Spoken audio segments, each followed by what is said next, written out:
Girls, आज lecture number 21 है। आज हम कुछ डिस्कस करेंगे क्वेश्चंस फ्रॉम 8.2 एंड 8.3 जिनमें कि आप चेक करेंगे convergence of positive term series. अब चूँकि आप सारे टेस्ट कर चुके हैं, कौन से वाले? एनएच सम वाला। एनएच सम के थ्रू आप चेक करते हैं कि सीरीज़ कन्वर्जेंट है या नहीं है, लेकिन उसके साथ एक कंडीशन और भी चेक करते हैं कि एनएच टर्म जो है वो ज़ीरो हो। ठीक है, अगर ज़ीरो नहीं होगी तो डाइवर्जेंट होता है। ठीक है, अच्छा, फिर उसके बाद आपने किया था बेसिक कंपैरिजन टेस्ट किया था, लिमिट कंपैरिजन। ये थोड़ी देर वीडियो रोककर आप रिवाइज भी कर सकते हैं। हमने बेसिक कंपैरिजन टेस्ट किया, रेशियो टेस्ट किया, लिमिट कंपैरिजन टेस्ट किया, इंटीग्रल टेस्ट किया, कॉशीज़ रूट टेस्ट किया, ठीक है, और रेशियो टेस्ट किया। ठीक हो गया, तो ये सारे हमने टेस्ट किए थे।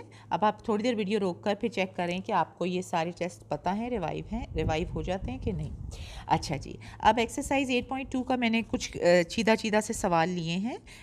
क्वेश्चन नंबर 15 हो गया, 16, 18, 23, 29। ठीक है, 15 मैंने इसलिए उठाया आपको कि आपको समझ आ जाए कि हम हर सवाल को किसी भी टेस्ट से चेक कर सकते हैं, प्रोवाइडेड मेरे टेस्ट की सारी कंडीशंस सेटिस्फाई हो और मैं उसकी कन्वर्जेंस और डाइवर्जेंस किसी भी की चेक कर सकती हूँ। 15 क्वेश्चन मैंने बेसिक कंपैरिजन टेस्ट से आपको करा दिया है।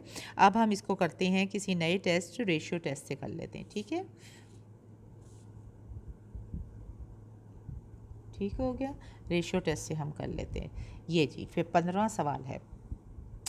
ठीक हो गया। अच्छा, अब अगर मैं रेशियो टेस्ट को दूं, रेशियो टेस्ट क्या कहता था कि जनाब nth टर्म अगर हमें सम की मालूम हो तो हम अगर n+1th टर्म और nth टर्म का रेशियो लें और वो लेस देन 1 आ जाए तो सीरीज़ कन्वर्जेंट होती है, पॉजिटिव टर्म सीरीज़।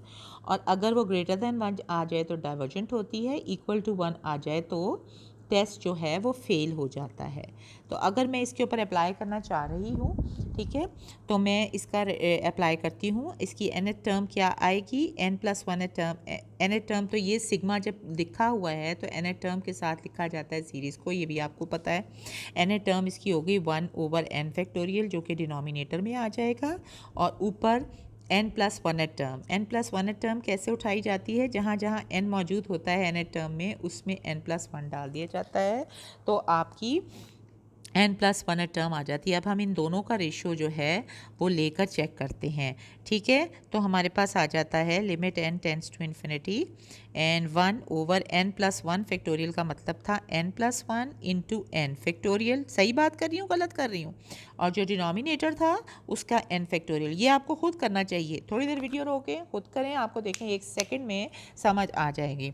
ठीक हो गया, उसके बाद हम ऊपर चल थोड़ा सा कर दो। ठीक है, अच्छा जी, अब जब आप लिमिट को इन्फिनिटी, अब क्या आपके पास बच गया? सिर्फ 1/n+1 के ऊपर लिमिट अप्लाई होगी तो ये आ जाएगा 0। ये क्या चीज़ है? This number is less than 1। So by ratio test आपने क्या प्रूव कर दिया? पहले भी आपने कंपैरिजन टेस्ट से इसको क्या प्रूव किया था? ये कन्वर्जेंट ही थी। ठीक है, तो ये बाय रेशियो टेस्ट जो आपको an सिग्मा सीरीज़ दी हुई थी 0 से इन्फिनिटी तक, दिस इज़ कन्वर्जेंट। ठीक हो गया, तो जो भी टेस्ट आपको इजी लगे वो आप कर सकते हैं। उसके बाद नेक्स्ट क्वेश्चन मैंने आपको कराया है, लिखा है 16th वाला। ठीक है, 16th क्वेश्चन भी 8.2 का। 16 क्वेश्चन कहता है कि e2n plus e-2n over n plus e-n sigma 1 से इन्फिनिटी तक। तो ये वाला अगर nth टर्म है, इसको आप रेशियो टेस्ट से भी कर सकते हैं, बेसिक कंपैरिजन भी मिला सकते हैं। इसका कंपैरिजन बन रहा है en से। ठीक है, तो ये en क्या है? ये डाइवर्जेंट सीरीज़ है वैसे। ठीक है, लेकिन बहरहाल आप वॉटेवर जो भी आप करना चाहें। यहाँ मैं आपको देखते हैं कि मुझे जो इजी लग रहा है वो मैं बेसिक कंपैरिजन से भी कर सकती हूँ। दूसरा, अगर मैं इसका जो है nth टर्म को पहले ही देख लेते हैं कि ये डाइवर्जेंट सीरीज़ है या नहीं है। ठीक है, तो हम कैसे, हम हिंट से यूँ देख सकते हैं कि हम इसकी nth टर्म लिखें जो कि आपके सामने दी हुई होती है, उसकी लिमिट ले लेते हैं n टेंड्स टू इन्फिनिटी, और देख लेते हैं अगर ये nth टर्म की लिमिट नॉट 0 आए तो डाइवर्जेंट होती है सीरीज़। ठीक है, सबसे पहले ये चेक कर लें। अब इसकी तरफ हम देखते हैं, जब हम इसको खोलेंगे तो ये आ जाएगा जनाब e2n प्लस 1/e2n। ये लिख सकते हैं ना इस तरह en। ये खुद जल्दी जल्दी वीडियो रोक के अगर करोगे ना तो आपको बड़ा अच्छा समझ आ जाएगा। ठीक है, अगर आप खुद करें। ठीक है, तो ये आ जाएगा e4n प्लस 1/e2n, और फिर नीचे वाले को मैं रिवर्स कर लेती हूँ, ठीक है। ई एन डिनोमिनेटर बनेगा ना इधर से जब हम इनको सॉल्व करेंगे, ठीक है। ई एन ऊपर चला जाएगा, E2n+1, ठीक हो गया। और फिर हम जनाब E4n कॉमन ले, लिमिट यहाँ लगी हुई है ना, ये इन्फिनिटी बाय इन्फिनिटी फॉर्म दे रही है। इन्फिनिटी यहाँ देखो सारे इन्फिनिटी, n जब इन्फिनिटी को जाएगा तो इन्फिनिटी बाय इन्फिनिटी फॉर्म हो जाएगी। चाहे तो लॉपिटल रूल से करें, चाहे हम वैसे सॉल्व कर लेते हैं। अगर मैं E4n कॉमन निकाल लूँ तो अंदर बच जाएगा 1+1/E4n, ठीक है। यहाँ से En कट चुका है और नीचे मुझे En दे रहा है, और नीचे से इधर से फिर इस वाली चीज़ को मैं अगर E2n कॉमन ले लूँ तो यहाँ आ जाएगा 1+E2। सिर्फ मैं सॉल्व कर रही हूँ ताकि मैं लिमिट मुझे निकालनी है, ठीक है। मैंने चेक करना है कि इसकी जो लिमिट आती है nth टर्म की वो 0 आती है नहीं आती। अगर 0 ना आए तो मज़ा ही आ गया जी, वो तो डाइवर्जेंट वैसे ही है। तो हम कोई भी डाइवर्जेंट सीरीज़ की कंपैरिजन बना सकते हैं इसके साथ, या फिर हम रेशियो टेस्ट या जो भी आपका दिल चाहे आप अप्लाई कर सकते हैं, जो आपको ईजी लगे। लेकिन सबसे पहले यहाँ ये चेक हो जाएगा, ये E3n हो गए ना, ठीक है। 4n से डिवाइड होगा तो En आ जाएगा ऊपर, और ये वाली टर्म्स 0 हो जाएंगी, तो आपके पास En आ जाता है। That means infinity that is not equal to 0. Therefore the given series whatever question number 29 की 16 की, ठीक है, क्वेश्चन 16 की जो सीरीज़ थी दैट इज़ डाइवर्जेंट, ठीक हो गया। तो आपने बेसिक जो nth टर्म का उससे आपने देख लिया कि डाइवर्जेंट सीरीज़ है। अब अगर हमें पता चल गया डाइवर्जेंट सीरीज़ और हमें कहा भी गया है कि हमने टेस्ट के थ्रू करना है, तो इसकी डाइवर्जेंस का टेस्ट क्या बना लें आप, इसकी डाइवर्जेंट का टेस्ट आप 1 के साथ भी बना सकते हैं, ठीक है। ये इसकी डाइवर्जेंस अगर मैं 1 ले लूँ, 1 से इन्फिनिटी तक, 1 से इन्फिनिटी तक थी ये भी, ठीक है। 1 से इन्फिनिटी तक तो हम देखेंगे, ये देखें जी, अब हमें जो सीरीज़ दी हुई है ऊपर और ये दी हुई है जमा, हमें जो गिवन सीरीज़ है वो 2n और E-2n ओवर En+E-2n। इसका क्या निकला था, हमने हल कर करा क्रू कट कटा के ये बन रहा था En हमारे पास, ठीक है।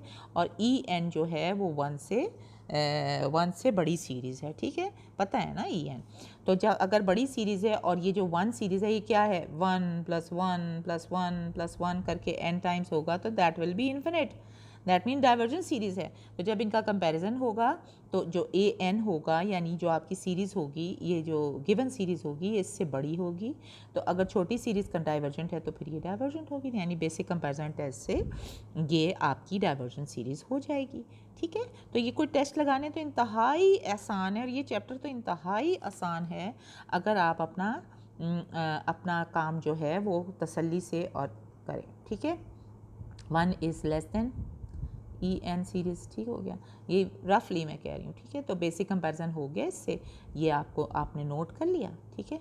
तो आपने कहा कि जो मुझे गिवन सीरीज़ थी ये बड़ी सी दी हुई 1 से इन्फिनिटी तक E2n E-2n ओवर En+E-n, ये जो है दिस इज़ ऑल्सो डाइवर्जेंट, ठीक हो गया। अच्छा जी, अब नेक्स्ट सवाल था हमारे पास जनाब,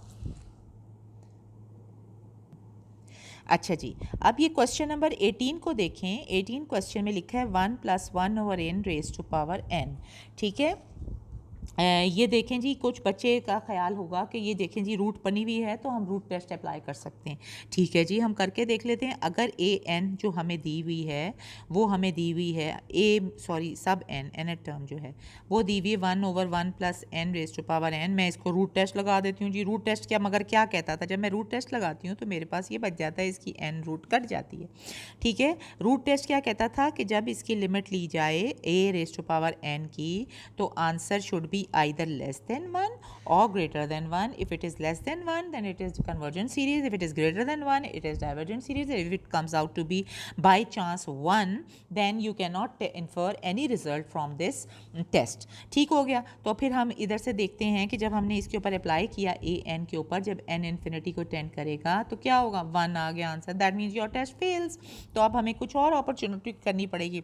उसके लिए मैंने आपको बताया कि सबसे पहले आप सीरीज़ की nth टर्म की लिमिट को देख लिया करें, ठीक है। ये तो वैसे ही नज़र आ रही है आपको, ठीक है। nth टर्म को देख लिया करें कि उसकी लिमिट कहाँ पे जाती है।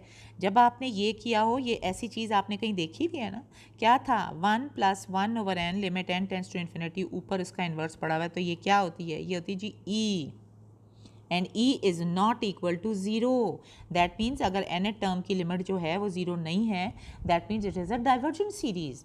तो डाइवर्जेंट सीरीज़ के लिए हम इसका कॉम्बिनेशन क्या बनाते हैं, हम आपको समझा देते हैं। डाइवर्जेंट सीरीज़ के लिए इसका कंपैरिजन बना लें फिर, ठीक है ना। तो बेसिक कंपैरिजन टेस्ट से आप कर सकते हैं। बेसिक कंपैरिजन टेस्ट क्या कहता है कि कोई सीरीज़ हो, मैं वन ही ले लेती हूँ, ठीक है, क्योंकि मुझे पता है मुझे डाइवर्जेंट सीरीज़ से कॉम्बिनेशन बनाना पड़ेगा, ठीक है, कंपैरिजन बनाना पड़ेगा।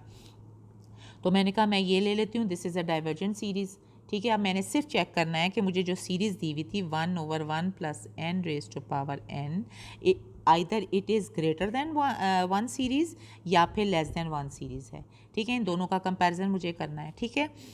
तो अब मैं आपको समझा रही हूँ और अब आप बताएंगे मुझे कि क्या करना है। अब